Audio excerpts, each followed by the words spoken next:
Oi, turma, tudo bem? Boa tarde. A grande maioria de vocês eu já conversei, a gente já teve o primeiro contato via mensagem, via e-mail, WhatsApp, mas essa é a nossa primeira videoaula, então eu vou me apresentar mais uma vez para aqueles que não me conhecem. Meu nome é Ana Carla Buiag Nogueira, eu sou cirurgiã dentista formada pela Unicamp, especialista em endodontia pelo HRAC USP e mestrando em ciências da reabilitação também pelo HRAC USP. Hoje eu vim dar essa aula aqui para vocês, para a turma de especialização aqui em endodontia no Centrinho. E nós vamos conversar sobre a técnica de obturação de cone único. Espero que gostem da aula, né? Da videoaula. Se ficar alguma dúvida, algum questionamento, eu me coloco à disposição. Qualquer problema, qualquer coisa, entre em contato. No final da aula, eu vou deixar meu contato de e-mail e meu WhatsApp, tá certo? Bom, hoje nós vamos falar da obturação endodôntica. Qual que é o principal objetivo da obturação? O principal objetivo é selar toda a extensão da cavidade endodôntica, ou seja, selar todo o conduto do canal radicular, promovendo um selamento no sentido apical, lateral e coronário. Mas, professora, qual que é o momento certo da obturação? Bom, existe um momento certo. É após o preparo químico-mecânico completo, com ausência de exsudação persistente e ausência de sintomatologia dolorosa. Ou seja, o momento certo da obturação dos canais radiculares é depois do preparo químico mecânico bem realizado, com irrigação, instrumentação, ausência de secreção purulenta e ausência de dor. Entre sessões, por exemplo, quando o dente fica medicado, é de extrema importância que esses sintomas sejam sanados. E deve ser realizada a inspeção visual por meio de critérios táteis e radiográficos. E quais materiais a gente utiliza para a realização da obturação endodôntica? Os materiais são eles sólidos e plástico. O material sólido é a conhecida gutapercha. A gutapercha, ela é de uma árvore oriunda do continente africano. É essa árvore que vemos na imagem é do gênero da Paiena ou Paláquio, da família das sapotáceas. A gutapercha, o cone em si que utilizamos na endodontia, ele é composto de 19 a 20% de gutapercha, cerca de 60 a 75% de óxido de zinco, 1,5 a 17% de radiopacificadores e 1 a 4% de outras substâncias.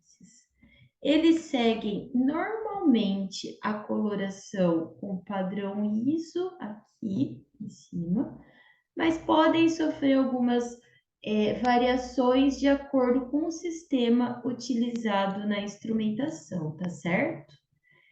Eles devem ser bem tolerados aos tecidos, pelos tecidos periapicais, radiopacos, podem ser facilmente plastificados por meios físicos e químicos de acordo com a técnica de obturação.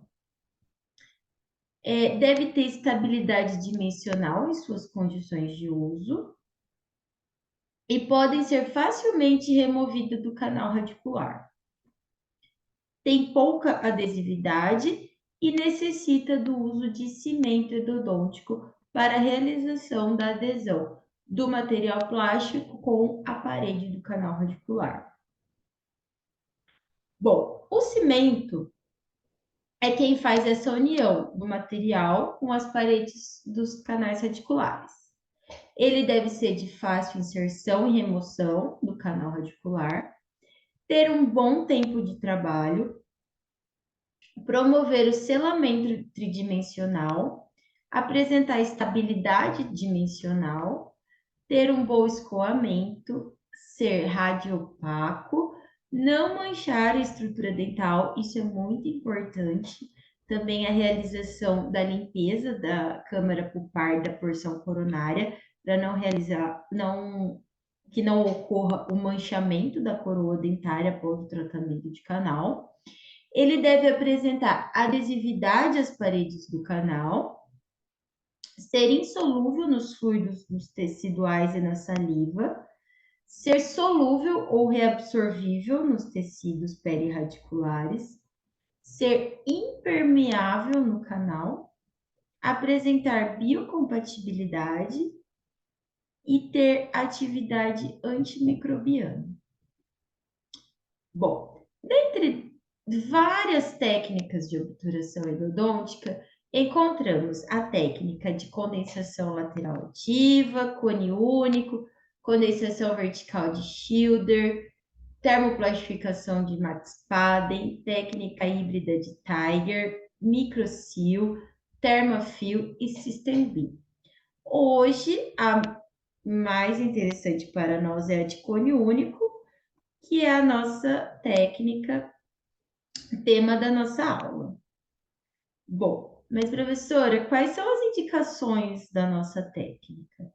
Elas são indicadas para canais amplos, mais arredondados ou levemente achatados. E para obturação com preparo para pino. Essa técnica é muito utilizada no nosso consultório, principalmente para quem tem indicadores protesistas, que já deixam o dente preparadinho lá para receberem o pino intrarradicular. E ela é contraindicada para canais achatados e ovalados com a presença de istmos, ou dentes com reabsorção interna e dentes em canal em formato de C. E quais são as vantagens e desvantagens dessa técnica? Vantagens. Ela tem um menor tempo clínico, então ela é uma técnica mais rápida, você pode executar de forma mais rápida, necessita de uma menor curva de aprendizado. E as desvantagens, elas estão relacionadas com as contraindicações. Ou seja, ela não é vantajosa, ela é desvantajosa em caso de canais em C, canais com istmos, canais achatados. Olha aqui que eu estou falando para vocês as desvantagens. Os canais mais achatados, eles deixam espaços vazios. Olha como a gente pode observar aqui nessas setas. Tá vendo como ficam espaços? Principalmente em terço cervical e médio. Nesse caso, é o mesmo dentinho, tá, gente? Ele tá com diferentes cortes.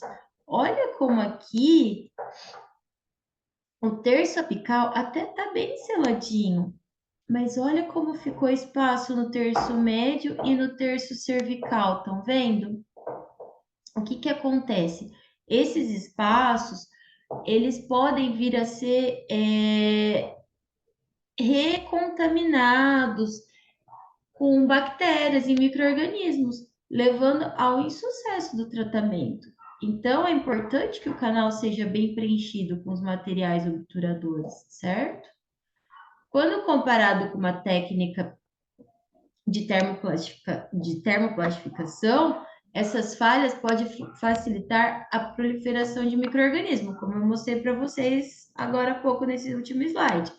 Pode ter sobrevivido ou ao preparo ou permitir a microinfiltração dessas bactérias aos tecidos periapicais. Olha nessas imagens a comparação de uma técnica de cone único com uma técnica de condensação lateral ativa, nos casos de canais com istmos aqui, ó, olha como ficam esses espaços. Estão conseguindo visualizar aqui, ó? Olha esses espaços. Olha a técnica de condensação lateral ativa, ela preenche muito mais, Tá vendo? Então, tem que ser utilizada, é uma técnica que tem sim uma vantagem de ter um menor tempo clínico e uma menor curva de aprendizagem, mas ela deve ser bem indicada, senão pode levar ao insucesso do tratamento, certo? A maioria dos sistemas mecanizados, elas oferecem o cone principal com o diâmetro correspondente à lima empregada durante o tratamento. Só que apesar dessas padronizações, vocês devem sempre ficar atentos. Por quê? Os cones de gutta-percha, eles são rolados à mão, eles são feitos à mão. Por mais que eles sigam o padrão ISO e eles sejam feitos com um padrão de qualidade altíssimo, eles são muito bons, pode sofrer alterações. Eles podem ter alterações. Então, sempre, gente, eu sempre ressalto para todos os alunos, deve ser realizada a inspeção visual, tátil e radiográfica. Esse passo, nem na endodontia, gente, a endodontia é realizada com capricho. Nenhum passo pode ser negligenciado, mas esse passo é de extrema importância para uma obturação de qualidade. Então, sempre realizar essa inspeção, tá? Eu trouxe aqui para vocês alguns cones de algumas marcas e sistemas diferentes para que vocês conheçam a título de curiosidade. Eu gosto muito da Trunatomy, ela é uma lima que está entrando bem forte no mercado, ainda tem um custo um pouquinho elevado, mas é muito boa. Normalmente os cones são super adaptados e ótimos, mas sempre lembrando de fazer as inspeções visuais e táteis e radiografar, tá? Bom, agora a gente chegou, para mim, assim, esse é o ponto crucial da nossa aula. Vocês precisam entender isso. A partir disso, a gente consegue realizar qualquer tipo de obturação com qualquer técnica e de forma com excelência e de forma bem realizada, tá? A gente precisa entender o que é o conceito de tip e de tape. Bom, o tip, ele é o diâmetro correspondente à ponta do instrumento, à ponta da lima que você está utilizando. E o taper, ele é um instrumento, é a relação entre o aumento do diâmetro desse instrumento por unidade de comprimento da sua parte de trabalho. Ou seja, o taper, ele é a conicidade da sua lima, é quanto ele aumenta a conicidade a cada 2 milímetros de comprimento do seu cone, tá? Então, isso é crucial para que vocês consigam realizar, entender isso para que vocês consigam realizar uma obturação com excelência. Bom, aqui nós temos três exemplos de cone de gutta-percha com o mesmo tip, ou seja, a mesma ponta. Os três possuem tip 35. Porém, o que muda é o seu taper, ou seja, a sua conicidade. Nesse primeiro caso, ele tem conicidade apenas 0,2. Olha como ele é menos cônico. Por quê? Porque a cada 2 milímetros, ele vai aumentar 2 em conicidade. Enquanto que o do meio possui o taper 4, ou seja, ele é um pouquinho mais cônico. E o terceiro, ele possui o taper 0,6. Olha a diferença, olha como vai aumentando. No primeiro é 35 a ponta, né? Então vai de 35, 0,35 a 0,37 a 0,39 milímetros. Ou seja, de 0,02 milímetros vai aumentando a conicidade. O segundo vai de 0,04 milímetros, aumentando a conicidade. De 0,35 a 0,39 a 0,43. Enquanto que o terceiro, mais cônico nesse caso, vai de 0,35 a 0,41 a 0,47. Ou seja, aumenta 0,06 milímetros a cada 2 milímetros. Conseguiram entender? Olha esse exemplo, eu acho super importante e interessante de entender esse princípio, porque a partir disso vocês conseguem escolher e determinar qual é a técnica mais indicada para obturação de qualquer canal radicular. Um canal foi instrumentado com o TIP 35 e o taper 04. Bom, chegou o momento da obturação. Vamos provar o cone. Se num canal com batente 35, taper 04, eu colocar um cone 3502, o que vai acontecer? Ó, ele vai travar lá embaixo, como podemos ver aqui, mas ficarão espaços vazios, tá vendo? Enquanto que se provarmos um cone 3506 nesse mesmo canal instrumentado a 3504, ele não vai descer, porque ele vai parar nas paredes, entendeu? Bom, mas se o caso for esse, de provarmos um cone a 3502 e sobrar espaços, nós podemos utilizar uma outra técnica e colocar o uso de cones acessórios. Eu vou mostrar no próximo slide alguns exemplos. Já se for essa técnica, não. A gente tem que provar outro cone. Não pode deixar o espaço vazio lá embaixo. Tá? Ó, esses são os cones acessórios que a gente pode utilizar também para acrescentar a técnica. Mas aí já não seria mais técnica de cone único, seria uma outra técnica que você pode utilizar de obturação, certo? Eu trouxe mais a título de curiosidade.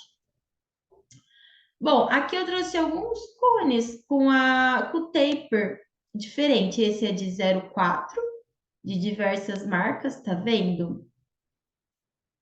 0,5, 0,6 e 0,7. Tá, e professora, quais são os materiais que não podem faltar na minha mesa endodôntica durante o tratamento? Os materiais são a régua calibradora, o cone de gutta-percha, os condensadores de Paiva, espátula e placa de vidro, o cimento e a lamparina. A lamparina ela serve para aquecer os condensadores de Paiva, que vão ser utilizados para cortar o cone quando já estiver em posição dentro do canal radicular. E por último, mas não menos importante, o bisturi e o cabo de bisturi, tá? Por que que o bisturi é tão importante, professora?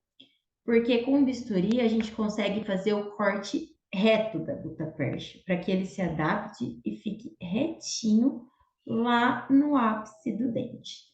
Por que que não posso cortar com a tesoura? Porque a tesoura, ele deixa o cone em formato de saco de juta. Tá vendo? Parece que esmagou e ficou um saco de juta. E ele não fica um corte plano. Então, sempre cortar com o bisturi, tá bom? Bom, eu vou passar agora para vocês a técnica, o passo a passo da nossa técnica da obturação. E continuo e ressalvo para vocês que qualquer dúvida, qualquer questionamento, entre em contato. Isso vocês têm que ter na ponta da língua. Pode imprimir, deixar do ladinho na hora da execução, só não pode pular passo nem negligenciar nenhum item desses, porque todos têm a sua importância, tá bom? Vou falar para vocês o preparo do batente apical, que deve ser o primeiro passo. Depois deve ser realizada a seção do cone de gutta-percha, com uma régua calibradora e o bisturi para a padronização do cone selecionado. A descontaminação do cone com hipoclorito 2,5% por 1 minuto. Por que deve ser realizada essa descontaminação? Porque o cone, ele é feito com material plástico, ou seja, ele não é autoclavável. Então, por mais que ele seja realizado, feito num ambiente descontaminado e limpo, ele não está estéril. Então, ele deve ser colocado na substância por 1 minuto para ser realizada a descontaminação antes de colocar nos canais radiculares, certo? Realizar a marcação do comprimento real de trabalho com auxílio de uma pinça, por quê? Porque você vai provar o cone. Se ele não estiver bem adaptado, se não está marcado o comprimento real de trabalho, ele pode ultrapassar e agredir os tecidos periapicais. E não é isso que a gente deseja na endodontia. Então, sempre marca até onde pode ir, tá? Realizar a inspeção visual, tátil e radiográfica, que a gente ressaltou muito durante a aula, que a gente chama de prova do cone, essa radiografia, tá? Secagem do canal radicular com cones de papel absorvente. Levar o cimento endodôntico ao canal com a lima 30. Adaptar o cone ao canal na medida do comprimento real de trabalho. Radiografia comprobatória para visualizar o cimento, tá? Como que tá, se está bem selado, se promoveu o selamento entre a gutapercha e as paredes dos canais radiculares. A remoção do excesso da guta com condensador de Paiva e uma leve condensação vertical, tá? Vai cortar o excesso da guta, né? Aquecer o condensador na lamparina e cortar e realizar pressão vertical. E a limpeza da câmara pulpar com álcool. E o selamento coronário, certo? Bom, muito obrigada pela atenção de vocês. Meu e-mail é ananogueira.usp.br. Meu WhatsApp está aqui. Qualquer dúvida, qualquer problema, vocês mandam mensagem, estou à disposição. E esse é o QR Code das nossas referências utilizadas no trabalho. Espero que façam bom proveito, estudem bastante, pois é muito importante que vocês saibam todos esses passos para realizar uma clínica com excelência. Tá certo? Um abraço a todos, espero que tenham gostado da aula. Um abraço.